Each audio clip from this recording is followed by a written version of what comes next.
एक सुंदर गांव में एक बुद्धिमान नारी रहती थी। उसका नाम था लीला। वह गांव की सभी समस्याओं का समाधान निकालती थी और लोगों की मदद करती थी। गांव के लोग उसे बहुत सम्मान देते थे।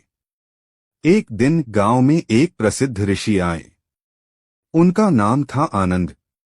ऋषि ने गांव में शांति और प्रसन्नता देखकर लीला की प्रशंसा की। उन्होंने कहा, हे लीला, तुमने इस गांव को बहुत खुशहाल बनाया है। तुम्हारी बुद्धि और करुणा से लोग बहुत लाभान्वित हुए हैं। लीला ने विनम्रता से कहा, महात्मा, यह मेरा कोई विशेष गुण नहीं है।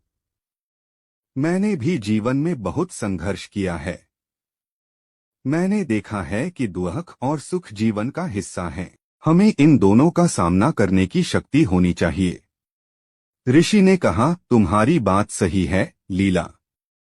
जीवन में उतार चढ़ाव आते रहते हैं। महत्वपूर्ण यह है कि हम इन परिस्थितियों से कैसे निपटते हैं।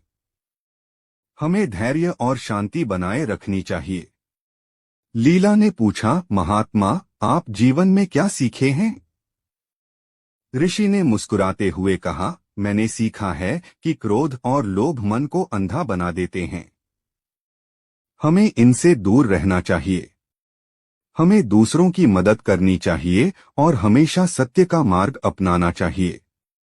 लीला ने कहा, महात्मा, आपकी बातें बहुत सार्थक हैं।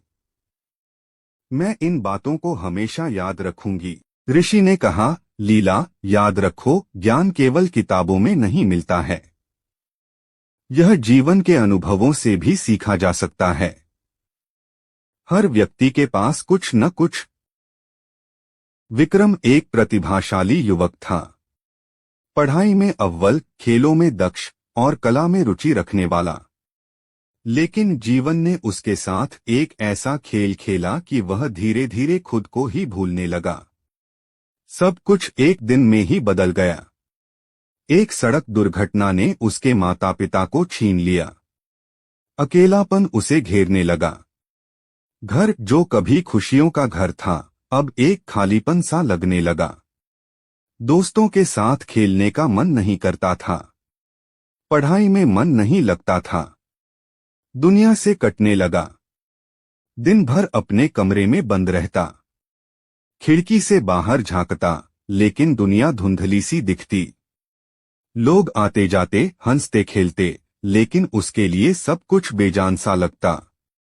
खाने पीने में भी रुचि नहीं रही। शरीर दुर्बल होता जा रहा था। एक दिन उसके पड़ोसी ने उसे देखा।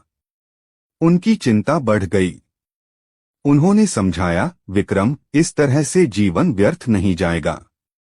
तुम्हारे माता पिता भी यही चाहते होंगे कि तुम खुश रहो। विक्रम ने सिर झुका लिया।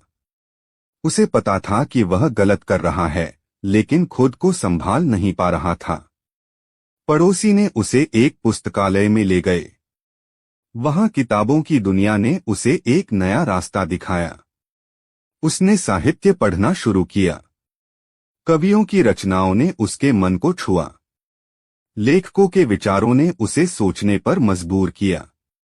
धीरे धीरे उसे जीवन का एक नया अर्थ दिखने लगा।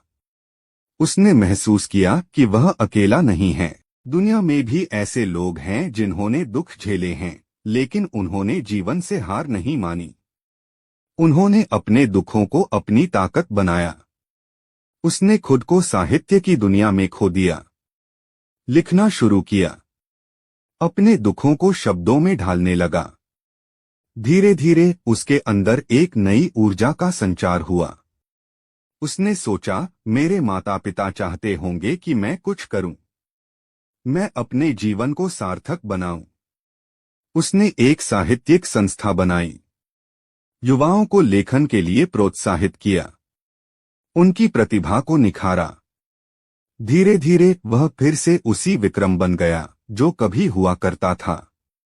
खुश, संतुष्ट और जीवन से जुड़ा हुआ। उसने महसूस किया कि दुख ने उसे तोड़ा नहीं, बल्कि मजबूत बनाया। एक युवक सबको धोखा देने लगा, पत्नी समझाती है। एक कहानी जो हर किसी